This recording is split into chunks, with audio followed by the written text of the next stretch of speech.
Alrighty, so recently Helen Andrews finally made an appearance. Been waiting for her to make an appearance on someone's podcast because she talked about her recent article about the great feminization, or what I like to call the great pussification. And while none of this stuff is really all that new to you guys, I think I find it more fun to just simply react to her directly. But again, the article goes into much more detail, stuff like Manosphere already had surmised for a while. Either way, let's check out what she had to say. Wokeness equals feminization. That is the reason why institutions go woke. It's simply wokeness reflects feminine patterns of group behavior, the way women tend to interact with each other, using exclusion and ostracism as a tool of social control. So basically, any aspect of wokeness you can identify or pick out, you can find reflected in differences between men and women. So don't break your brain trying to figure out why did wokeness occur when it's really very simple. It's just wherever there are enough women or a high enough share of women within an institution, you will get wokeness. It is as simple as that. And that seemed really elegant to me and seemed to reflect the facts as far as I can see them. It's fascinating to watch women talk about this. And it's interesting because, at this point, women don't listen to men. And then women don't even listen to women anymore who talk about this. Because otherwise, careful, sweetheart, you might be called a pick-me girl. A lot of different professions are at different stages of feminization. So in something like the law, we are at a stage now where law schools are notably majority female. I think the last cohort of law school students was 56% female. So that's not like 50-50. That's well on the way to being predominantly female. But the lagging indicators, things like judges on the federal bench right now, still predominantly male, because those are people who were appointed 20 years ago, 30 years ago. So it takes a long time to catch up. Medicine, I believe, is still at the lagging indicator stage. So medical schools are majority female, but doctors in America right now still majority male. So each different profession is at a different stage. Academia is more advanced along the road to feminization, which is maybe one reason why it's more advanced in the road to wokeness. Journalism is another one, because journalism is an industry where women have always flourished. Even in the bad old days of patriarchy, there were female journalists. It was always an industry where some women were welcome in certain roles. I would like to read to you one little excerpt from The Neoconservative Persuasion by Irving Christoph. And he's talking about the myth of the third sector. Now, I know neocons got a bad rap for, trying to make every country a democracy, but otherwise, all else, their arguments are nice and tidy. It is said the private sector, consisting of business enterprise, the public sector, consisting of governments, and then we have the third, not-for-profit sector, of which the foundations are the animating core. I would like to suggest to you that there is no third sector. Foundations are part and parcel of the private sector. They are flesh of the flesh, bone of the bone, blood of the blood of the private sector. The notion that foundations in some way constitute a sector of their own, different from, above, and superior to other sectors, is an act of pride which will only go before a fall. That fall may consist, in fact, that foundations will end up depriving themselves of their sustenance, which comes from the various parts of the private sector. Foundations are creations of the private sector. I'm not going to argue that that is so, but it is a good vantage point to use as an example. If that were more or less the case, then the social engineering that we've done with women in the business in that private sector is literally the social fabric itself of all our foundations. The number one, or the most relevant difference in group dynamics between men and women is how they deal with conflict. I'm a journalist, an opinion journalist. That means I argue for a living. So if I'm arguing with you, trust me, it is a sign of respect.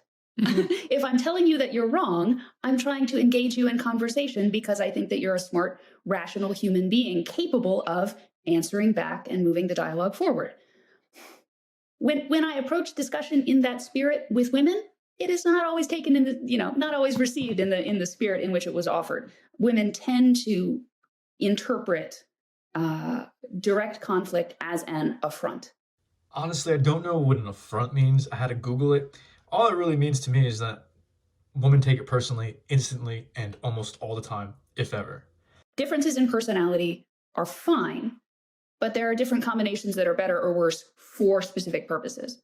And I think that one thing we lost sight of during wokeness was the purpose that these institutions serve, right? Like if you're the academy, it's not your job to make sure everybody's having a good time or to watch over everybody's feelings. You know, it's your job to pursue the truth. If you're a lawyer, it's not your job to be nice and, you know, be therapeutic. If you're a lawyer, it's your job to resolve a case, represent your client to the best of your ability, and come to a conclusion consistent with justice, right? Like, so these things are not good or bad in the abstract. They're only, you know, suited or not well suited to specific purposes. And suddenly everything they touch sucks. Okay, it is so true. And it's funny, it's hilarious because my friend was telling me how I should stop doing this, and I was just like, this is a problem of modernity. Like, this will never go away. The gender war is now at this point the way it is in the West forever. Guys online talking about this is like an archetype that did we ever really see coming? Did anyone ever think that there would be a whole subgenre of just dudes dissing delusional women and having to, you know, like careers starting off from the absolute slop, powerful girl boss movies and TV shows that are coming out the pipeline? I don't think anyone could have seen this coming. In the 70s and 80s, feminists were advocating for women to be reporters at the New York Times, right? Like there was a lawsuit in the mid 1970s of women who wanted more roles as reporters at the New York Times. They said, you know, don't put me on the society desk. I want to be out there chasing stories. And, you know, respect for women who wanted to do that. And at that time, women were 10% of the reporters at the Times. And it was that way in a lot of feminist groundbreaking cases. You know, women wanted to be economics professors. And for a long time, she would be the only female economics professor in her department, or she would be the only female lawyer at her law firm. And that was great because what that involved was male institutions operating by masculine rules, admitting a few women who could hit with the boys, you know, who could compete with the best of them. Yeah, but now they all think this way. You know, like they all do this now. But then, without anybody really intending for things to change so much, women joined these institutions in greater and greater numbers. And then eventually, we went from having one woman in the English department to having majority women in the English department. And then once women were a numerical majority within an institution or a department, you know, again, without anybody really intending to, they just said, well, why don't we operate by our rules now? We're going to decide that conflict within the English department is going to be dealt with in a more feminine way. Conversation with your colleagues is going to be done in a more feminine way. We're going to pursue our field of English literature in a more feminine way. And gradually, the rules of these institutions changed to adapt to more feminine norms. So there is just a huge difference between women being 15% of the lawyers in America to women being 60% of the lawyers in America. So this is why it is such a mistake for people to focus on individuals, or to say, how can you say women are not well suited to the practice of law? I know a ton of great female lawyers and judges. Be like, I do too. Lots of women can, you know, like I said, hit with the boys. They can compete with the best of them. But when an institution tips over to becoming majority female, it becomes hostile to men, and frankly, becomes hostile to those women who flourished under the old rules. Where it really went off the rails is when woman became synonymous with one of these oppressed classes, one of these oppressed identities that you see from the left. You know how this idea of if you fall within this victim identity, you're sort of immune. And I find this is to me, in part, what disenchanted me with mainstream Christianity, with modern, like Christianity as a brand. It has this appeal to the downtrodden. It has this appeal to the weak, the inferior, right? Like the poor, the people who can't take care of themselves, a love all ethos, but particularly a lifting up of the bottom, which is why I personally feel like Christianity has really been essentially feminized. The pussification of Christianity has gone so far it can't even control, like it can't call out its own woman at this point. My assessment is that the great feminization is artificial.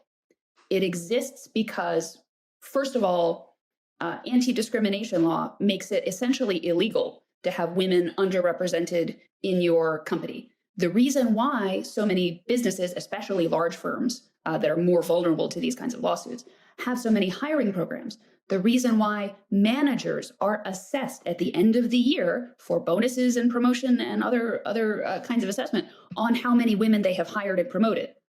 This may come as a surprise to people who do not work in corporate America, but yeah, corporate America aggressively targets women for hiring and promotion because they are trying to fend off the threat of any lawsuit. All right, so just in case you guys think that this is really coming out of nowhere, before I MGTOWed myself out of the modern church, I had met this girl. We went out to the park once, and as you might have guessed, she's probably one of these boss babes. Didn't give me that impression at first. She was really cool, but didn't take much research to find something like this and to realize, oh boy, another covert feminist. Here we go. We know the story. The statistics doesn't tell the entire picture. And like, this is nature, you know what I mean? That kind of deal. So, subtle barriers. This is my whole problem with these kind of things, right? She's literally, Helen Andrews is talking about these programs to push women. In essence, all this stuff at face value, it looks like it's discrimination. But the problem indeed with equality and DEI when it comes to women is that it truly, truly doesn't put equality in the right orientation. Like, think about this part. Think about this one. The penalty of marriage and motherhood. Women just want their cake and eat it too. They really want everything. Damn. So here's the thing. You look at that, little margin for error. Okay, so we're hypercritical, right? Little margin for error is ridiculous. A Goldilocks problem. So you got all this, and let's look at the conclusion. All right, 4 decades. Expanding the professional network of emerging leaders. Interesting. Breaking negative gender bias. Okay. Promoting more women into leaders. Brilliant plan. Only the problem with all this equality is that this doesn't fucking exist. You know what I mean? Oh, it's structurally oppressive. It's structurally uninclusive. Really? Is it now? Is it? Because equality to me sounds exactly the welcome to being just as disposable and dismissed as every other dude imaginable. That's what equality is in the marketplace. Ridiculous. Men tend to have more rough edges at work and tend to get in trouble with the HR lady more just for being more eccentric or odd or aggressive or prickly or whatever. Women tend to keep their head down and be quiet and not get in trouble with the HR lady. Unfortunately, the very personality types that tend to get in trouble with the HR lady most often are also the ones who tend to push innovation, be your biggest sellers, be the most dynamic, creative thinkers. So businesses that discourage those people or even eliminate those people, if you get rid of everybody who annoys the HR lady and who doesn't fit into her clear idea of what an employee should be, you might exclude some scumbags, but you're also going to exclude a bunch of geniuses. While I don't identify myself as a genius, I do identify as an artist. Basically, as opposed to having pinpoint, precise intellect, my intelligence is mosaic. The problem I see is exactly that too. Like, the creative process is wacky. It's weird. It's not exactly what corporate America would call, you know what I mean? I'm proficient. And that was already hard on me. And then at the same time, it's just like, oh, now you also can't be a dude. Case that I refer to in the article involved a shipyard in Florida that was obviously 98% male in its workforce. And these are blue collar guys. So some of them had pinups up on their office workspaces, scantily clad women. because it's a blue collar, it's a shipyard. What do you want? And there was a lady who worked there who said that she was offended by those kinds of things on the wall, and also sexual jokes and banter, which were not targeted at her. They were just kind of in general. This is how the guys at the shipyard were talking. And she said, this made me feel very unwelcome. And I thought this workplace was hostile to women. And the judge agreed. It said that an atmosphere that deters women from continuing in a job is exactly the same as a sign on the wall saying men only. The disappearance of all male spaces. Because you really only realize something until you experience it for yourself. And for so long, I was so busy trying to be the good guy, trying to be the nice guy, trying to smooth out my rough edges. But by the time I hit my breaking point, and I just decided to make the leap of faith, rough edges and all, I didn't recognize how far gone that process has become. There are a lot of behaviors that are not in themselves illegal, but could be cited in a lawsuit by somebody who was suing your company as evidence of a workplace that was hostile to women. And so this is why employers are on edge, because they never know if they're in compliance with the law or not. So they have to just err on the side of, well, anything that might make women uncomfortable or might seem sexist or fratty, we can't do it. So there are lots of companies that get sued just for having a toxic bro atmosphere, even though nobody was explicitly harassed or propositioned or anything like that. Yeah. The middle is gone. What used to be a spectrum of rough edges and smooth edges is now just that. Like, it's the guys who are absolutely HR ready, benign, and straight up like whatever, you know what I mean? And then you got the dudes who don't care. And it makes no bloody sense anymore. It makes no sense to try to play the middle anymore, which is why I just went all out. There are things about male behavior, especially male group behavior, that are baffling to me, that I just got to shrug and say it's a guy thing, and I don't get it. Like hazing, for example, is something that every frat in the world does. I don't get it. Why is being mean to your frat, or pranking? This frat behavior seems really immature to me, and yet it seems to be an integral part of building bonds of brotherhood. And I just, at some point, got to throw up my hands and say, well, I think the fraternity guys know more about it than I do. I love that she mentioned this, because I'm in a men's group right now, and one of the leaders invited a woman to lead, to essentially practice counsel. And what happened pretty much immediately was baffling. One of the guys, I guess he didn't get the memo, treated her like a bro, started low-key roasting. Oh, where you been? What you been doing? And how so nice of you to join us. You know what I mean? Like that kind of roasting, the kind of like roughhousing that guys do, the kind of bantering.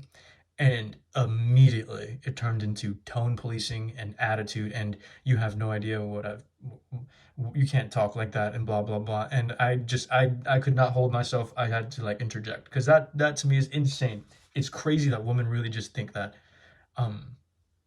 we talk in two different languages. That is absolutely true. An Alabama law was invalidated because the law was a height and weight requirement for prison guards. And it was really lenient. You had to be 5'2" and at least 120 pounds. I exceed both of those, and I would not feel comfortable being a prison guard, right? Little old me trying to be a guard in a male prison? No, that's a recipe for disaster. But there was somebody who was, I think, shorter than 5'2", a woman who wanted to be a prison guard in Alabama. And she sued to say that this height and weight requirement had a disparate impact on women. And the state of Alabama said, well, yeah, a height and weight requirement is going to exclude more women than men. And so you're going to have a predominantly male prison guard workforce. But don't you think that might be kind of a good thing, knowing what prison guards have to do? Honestly, really sad. It's sad that we have to let this happen. It's sad that we just have to let modern women do what they think is best and let them deal with those consequences at the cost of societal and generational collapse. And the women, the feminist people bringing the lawsuit, would say, actually, we have a study that shows that policing is more about conflict resolution than it is about height and weight stuff. So you have not sufficiently demonstrated that those height and weight requirements are job related. Do you have a study? And this gruff police captain would say, no, I don't have a study. I have 40 years on the job. Yes, and he's I'm lived telling you." experience. Right. But they would say, oh, the judge had to say, well, you haven't validated this height and weight requirement, so we don't think it's job related. So, at some point, making all of this a matter for litigation opens up so many possibilities for, it's just opens up a Pandora's box. I think the fact that so many women are in the workplace now has had a deleterious effect on child rearing and has led to an increase in juvenile delinquency. Just kind of a basic observation that working mothers have to make sacrifices and it doesn't always work out the best for their kids. She said the fact that he has that opinion and gave that speech shows that he wants women barefoot and pregnant in the kitchen. And that's why he didn't give me tenure, because he doesn't think I belong in the workplace. You can't make this up. My position is that the world should be big enough for everybody. And that if you are the kind of person who prefers that, the kind of workplace that I like, that should be available to you. But what we see with the HRification of everything is that those workplaces are being hounded out of existence. I actually started working in corporate America in a really male-dominated field. And because I never experienced anything else, I didn't like it at first. But now that I'm older, right, and I've experienced the rest of HR America, I miss it. I truly, truly have a new appreciation for it. But I know, either way, this was a really good interview. To me, those are the most important bits. Let me know what you think. I think she's a chill girl. It really does come down to temperament to me. Like there's a level of deferential ability that you can withstand without taking things personally, which almost all women just don't have this ability at this point. Anyway, deuces.